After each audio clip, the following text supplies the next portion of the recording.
Clube. Você, gente, hoje tem várias participações especiais. Meu Deus do céu. Desbravadoras Futebol Clube. Olá pessoal, aqui é a Fê e vim trazer mais um episódio da série Desbravadoras Futebol Clube. E hoje eu vou ter uma companhia na apresentação do quadro, que é a Yara. Seja bem-vinda. Obrigada, Fê. E aí, pessoal, prazer estar aqui com vocês. Hoje a gente vai trocar uma ideia com a Laila, minha conterrânea, nascida em Ouro Branco, e foi um prazer conectar ela com você, Fê. Espero que a gente possa trocar uma ideia bacana aqui. Seja bem-vinda. Obrigada, gente. Bom dia. É um prazer estar aqui com vocês, poder falar um pouquinho sobre uma modalidade que eu guardo bem no fundo do meu coração, apesar de eu não estar hoje praticando mais. E é isso, espero trazer um conteúdo bacana aí para vocês. Nascida em 1990, ela começou a jogar futebol ainda na infância, quando utilizava como bola a cabeça das bonecas. Em 2006, aos 16 anos, iniciou sua trajetória no Atlético Mineiro, onde conquistou 2 campeonatos mineiros. Em 2007, se transferiu para o Santos, time referência na modalidade. No time paulista, ganhou uma Libertadores, 2 Copas do Brasil e 1 Campeonato Paulista. Atuou ao lado de Marta, Cristiane e Aline Calandrini. No período, também atuou pela Seleção Brasileira Sub-20, ao lado de Letícia Isidoro, hoje na seleção principal. Em 2010, foi para o São José, onde ganhou 1 Campeonato Paulista. No mesmo ano, recebeu uma bolsa da Universidade do Texas, em San Antonio, para cursar Gestão e Negócios Internacionais, enquanto atuava pelo time da universidade, o UTSA Roadrunners. Na última temporada nos Estados Unidos, treinou pela USA, Universal Soccer Academy, com o treinador James Galanis, e ao lado de jogadoras como Yoreli Rincon e Carly Lloyd, atuando na W-League pelo Wildcats. Em 2015, quando terminou a faculdade, embarcou para a Suécia, um dos polos do futebol feminino mundial, onde jogava na época a rainha Marta. Ela atuou pelo Ostersunds DFF, onde marcou um golaço do meio-campo que virou notícia no Brasil. Já atuando pela seleção brasileira principal, ela sofreu uma lesão no tornozelo enquanto atuava pelo Ostersunds. Ela sabia que com trabalho duro retornaria aos gramados e voltaria à seleção. Mas em 2015, uma nova lesão no mesmo tornozelo a tirou de vez da preparação para Rio 2016.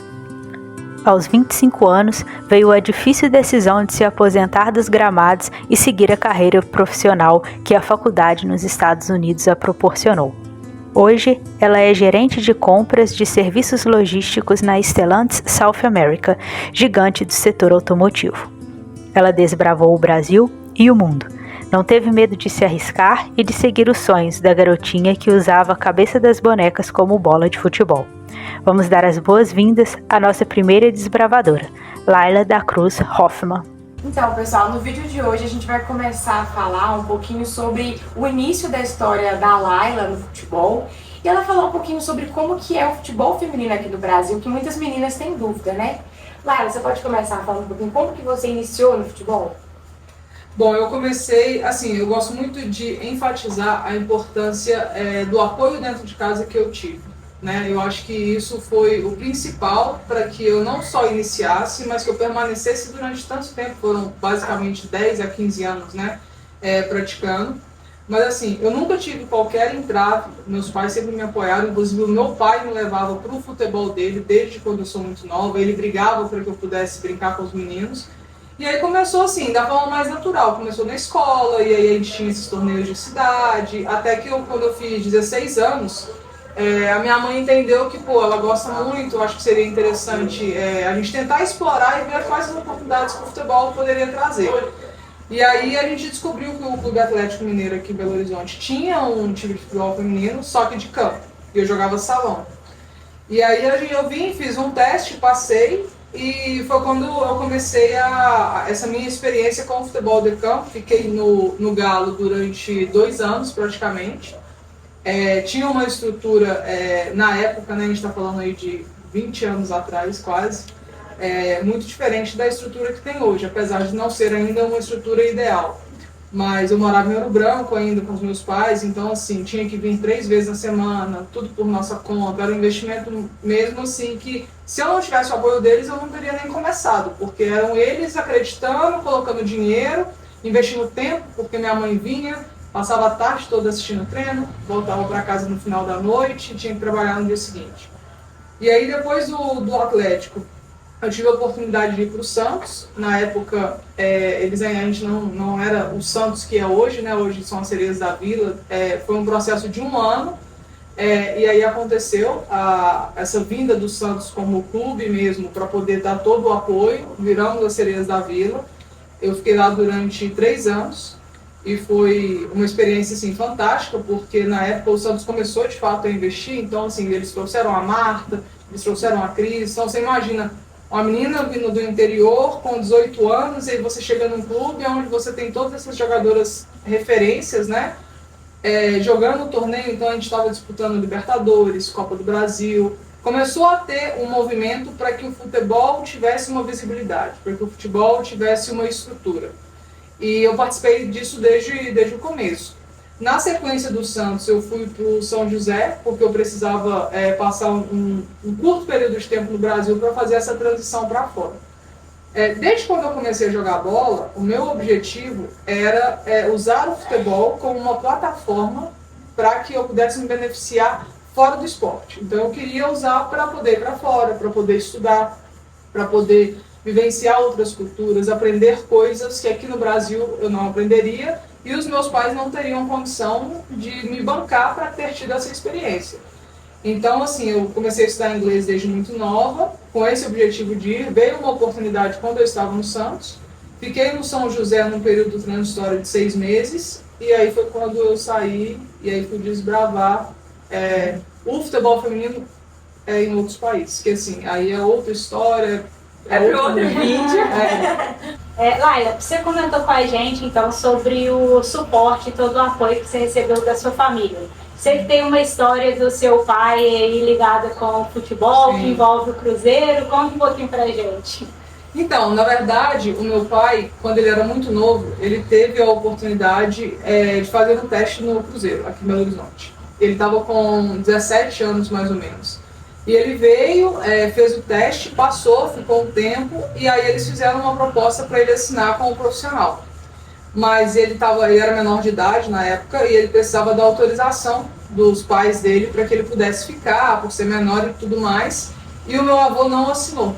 O meu avô falou que futebol não ia dar dinheiro, que não era o meio que ele deveria estar, que ele deveria voltar para Ipatinga, que é de onde ele para poder estudar, entrar numa empresa e trabalhar. E aí acabou que assim, houve, eu diria que essa frustração com certeza do lado dele, porque você imagina lá atrás você ter uma oportunidade de assinar com um time profissional, na dimensão que o Cruzeiro e você ter isso negado pelo seu pai. E aí ele voltou para Ipatinga, estudou, seguiu a vida dentro dos padrões que o pai dele achava que era coerente à época. O que hoje eu faço muito essa leitura, que eu acho que foi importante para mim, e talvez ele passou por essa frustração para que evitasse que eu passasse. Porque eu acho que assim, na época, eu sou de 1990, então o meu pai ele tem uma cabeça de 1960. Então você imagina as barreiras que ele enfrentaria para aceitar uma filha mulher jogando bola. A gente não concorda, mas a gente precisa respeitar também que é uma época diferente. E eu acho que ele se colocou no lugar que ele esteve há anos atrás, quando eu tive a oportunidade, do tipo, por mais que para ele tivesse alguma dúvida, algum receio, eu não vou fazer com ela como meu pai fez comigo, porque ele sabe exatamente a dor que aquilo causou. Então eu acho que isso ajudou, inclusive, para que ele me incentivasse, falar assim, vai, a gente está aqui, e se não der certo a gente está aqui, se der certo a gente vai até o final com você. Então assim, é o que eu sempre falo, foi uma frustração para ele, mas se ele não tivesse passado, talvez nada teria acontecido da forma que aconteceu. Entendeu? Ele foi realizar o sonho dele em você. Realizou o sonho dele em mim. Bacana. Bacana essa história. E aí, voltando agora um pouco para a sua história, né? Você falou que você começou a jogar no Atlético e depois você foi para o Santos. Foi essa transição. Isso. Aí eu queria que você falasse um pouquinho de como você foi para o Santos, né? Como que foi essa transferência, e também falar um pouquinho da diferença dessa estrutura do futebol em Minas e em São Paulo, que a gente sabe que é diferente. É bem diferente. Na época eu fui para o Santos, foi uma coincidência muito grande. A minha mãe descobriu que o Santos tinha time porque assim, a gente não tinha a visibilidade que o futebol tem hoje. Então não passava na TV e você falava, vou entrar em contato com o time. E aí ela fez contato, na época ela ligou direto pro treinador do Santos, que era o Cleiton Lima, que é o atual treinador hoje, e falou, olha, minha filha joga futebol, eu gostaria que ela tivesse uma oportunidade. E na época ele estava recebendo um torneio com um time dos Estados Unidos, que viria jogar, e o time estava vindo incompleto. Eu não lembro o que aconteceu, foi alguma situação dos noticiários, algumas meninas resolveram não vir. E ele precisava completar esse time com jogadoras. Então seria uma oportunidade para um teste, para que eu fizesse jogando contra o Santos, que era um time que tinha uma estrutura muito boa para a época. E aí a gente foi no final de semana para Santos, chegou lá por algum motivo, na redistribuição dos times e tudo mais, para o torneio ficar mais nivelado, eu acabei jogando inclusive pelo Santos, nem foi pelo time que veio de fora. E aí a gente fez um torneio, no final do torneio ele já fez um contato com a gente, falou que tinha gostado e tal. Isso foi final de 2006 e que em 2007 para eu estar retornando, para estar fazendo parte do elenco e tudo mais. Aí assim, a transição foi praticamente essa, de como eu saí daqui para lá. Falando do nível em si, é muito diferente, mas eu acho que é diferente justamente pela estrutura. Por mais que o futebol ainda esteja longe como estrutura que a gente espera que tenha para as meninas, o Santos ele tinha uma estrutura muito boa. Hoje ele tem uma estrutura 100 vezes melhor.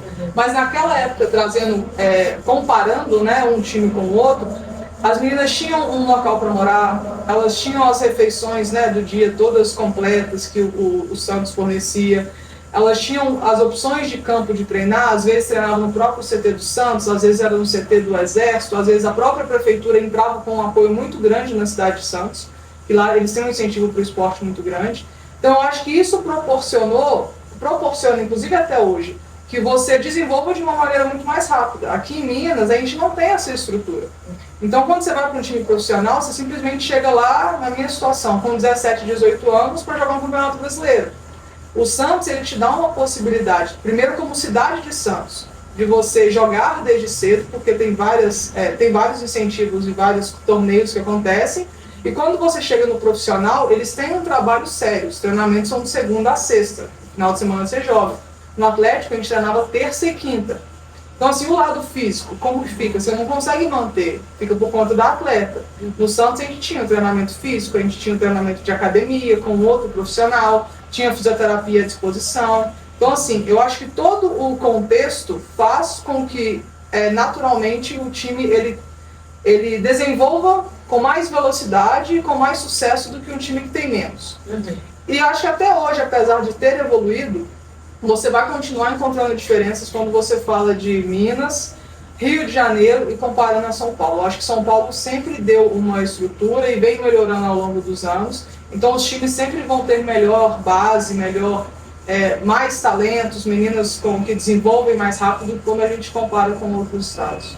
Laila, você contou pra gente aí que seu objetivo com o futebol sempre foi que você pudesse usá-lo depois como uma ferramenta para te levar para o exterior, para viver experiências que talvez você não pudesse viver fora dele.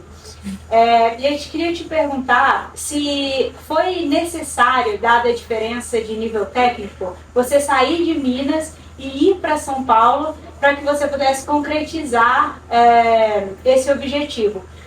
A gente diz assim, o nível técnico aqui em Minas não te permitiria chegar aos Estados Unidos jogando futebol, por exemplo? Então, eu não diria o nível técnico, eu diria a estrutura que os clubes ofereciam quando você compara Minas a São Paulo. Então, vamos partir da análise da onde eu estava atuando. No Galo, a gente treinava 2 vezes na semana, e a gente jogava um jogo no final de semana. Então, os outros 3 dias ficava a cargo meu de fazer algo. Uma menina de 17 anos. Então, assim, eu já tinha o gasto de vir treinar. Ainda ter que ter um gasto de contratar alguém, porque por conta própria não justificaria. contratar alguém para fazer esse treino extra e até onde eu teria estrutura, voltando para minha cidade, de treinar e ser no nível suficiente para eu ir para fora. Então, eu acho que quando a gente compara com São Paulo, eu acho que a estrutura me proporcionaria isso de uma forma melhor.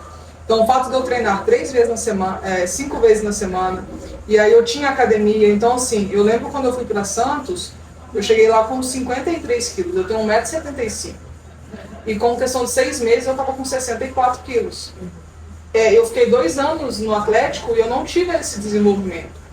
Então, assim, isso também contribui, não é só a parte técnica, a parte física, principalmente quando a gente fala de Estados Unidos. Todo mundo que assiste futebol feminino vê a diferença física que as meninas de lá já têm. Lá é um apoio desde 8 anos de idade, né, que você começa. Então, assim, eu acho que a técnica, 90% das vezes, você tem o talento, você sabe jogar futebol, só que você precisa lapidar, como se fosse um carvão, né? Um diamante, você precisa lapidar. E se você não tem a estrutura, você fica bem. O futebol aqui em Minas, se você for assistir, não é que ele é ruim. Só que quando você pega um time de Minas e você coloca para jogar um time de São Paulo, você vê isso de uma forma muito clara. É porque as meninas são piores? Não, é porque talvez elas demorem mais tempo a desenvolver por conta da estrutura que é dada para elas aqui versus São Paulo. Eu não posso falar hoje, porque eu vejo que hoje a gente tem uma estrutura muito melhor. Mas na minha época, eu acho que foi fundamental, sim, para eu conseguir chegar nos Estados Unidos um pouco mais perto do nível deles. Ainda assim, eu cheguei bem abaixo. Eu sofri alguns meses para conseguir me equiparar ao nível que elas jogavam lá fora. Bacana. E aí, pra gente finalizar o episódio de hoje, eu queria que você desse um conselho para as meninas aqui do Brasil que têm esse sonho de ser jogadoras de futebol, e você, com a sua experiência, o que você pode dar de dica aí? Cara, assim, eu gosto de ser muito realista. Eu acho que é muito importante, talvez este seja o conselho que eu daria, seja realista. E em qual sentido eu digo? A gente tem a expectativa que chegue um dia em algum nível diferente do nível de hoje, que se compare ao futebol masculino, que a gente tenha igualdade de pagamento. Mas qual é a nossa realidade? E dentro da realidade que nós temos hoje, como que eu me vejo inserido nisso nos próximos 10 anos? Então, por que eu falo seja realista? Poxa, hoje talvez eu não vou conseguir viver 20 anos de futebol. Então eu preciso jogar, porque eu tenho uma certa base, eu consigo chegar até certo nível, mas ao mesmo tempo me preparar para que, se o futebol acabar um dia para mim, como que eu me preparei para esse pós-futebol? Isso para mim é a minha maior preocupação com o futebol feminino hoje, porque a gente vê muitas meninas talentosas, mas que tem uma data de vencimento e as meninas não se preocuparam com essa data de vencimento. Então elas chegam lá despreparadas para o que o mundo vai oferecer. Infelizmente, a gente não tem hoje um pagamento que você joga 5, 6 anos e fica milionária e, tipo, vou curtir a vida baseado nos investimentos que eu fiz. Então, a gente sabe que o pagamento ele melhorou muito, ele está longe do ideal, então você precisa se preparar. E corre atrás, assim, foca, você quer ir para uma seleção brasileira, eu quero jogar uma Copa do Mundo, beleza, procure os times, procure se preparar. Eu acho que muito importante para as meninas é se preparar, independente do que o time vai te oferecer. Eu vou falar uma experiência que eu tive. Eu convivi com a Carly Lloyd nos meus últimos anos nos Estados Unidos. Eu treinei com ela durante quase 6 meses. E ela é uma atleta que ela deixou para mim essa lição muito clara. Do tipo, ela joga nos Estados Unidos, que tem uma base gigantesca. Ela treina numa seleção, que a seleção dos Estados Unidos é uma seleção fixa. Então elas têm encontros de período em período e elas têm pessoas extremamente capacitadas para você se tornar a seleção dos Estados Unidos. A Carla, ela treinava 2, 3 vezes ao dia, a mais do que todas as exigências que ela tinha contratuais. Então, assim, eu lembro que eu passei um período com ela de verão, que ela acordava às 6 horas da manhã, ela corria 10 km, aí ela ia encontrar com o time, fazia o treino do clube, ela chegava em casa, ela comia, assim, a dieta mais restrita que você tinha, ela descansava durante 2 horas, ia para o campo, fazia treino de agilidade e depois ela tinha uma banheira de gelo dentro de casa. E foi o ano que ela foi eleita melhor do mundo na sequência. Então, assim, como eu consegui ver essa evolução e o resultado, eu entendi a importância que era, em paralelo, a gente ter essa dedicação. Senão a gente fica muito refém do que o clube te oferece. Então, assim, você quer? Eu sempre falo, a gente consegue tudo o que a gente quer, só a gente planejar. Entendeu? Não ficar refém. estudar ao longo do processo, entendeu? Hoje o futebol não te deixa milionário, talvez nos próximos 10 anos não vai deixar. Talvez daqui 20, 30 anos. Eu vou ter esse tempo para esperar isso acontecer? Não. Então como que eu estou me preparando? Mas começa, eu acho que todo esporte é acesso, seja para você jogar uma Copa do Mundo, umas Olimpíadas, para você fazer uma universidade, para você conviver com outras meninas, que eu acho que é importante, aprender culturas, aprender tudo. Mas entenda desde o começo, dentro da sua realidade, como que eu me vejo e o que eu estou fazendo para que isso se concretize. E faça o seu planejamento. Pessoal, então esse foi o primeiro episódio com a Laila. A gente entendeu aí como que foi o início dela no futebol, principalmente no Brasil. E no próximo episódio a gente vai falar sobre a carreira dela no exterior, porque ela também jogou em outros países. A gente vai entender um pouquinho sobre como foi e a diferença de estrutura com o Brasil. Obrigada, Yara. Obrigada, Laila. Obrigada, gente. Não perca o próximo episódio. Olha, pessoal. Oi, gente! Isso aqui vai estar no... Como é que chama? Nos cortes lá.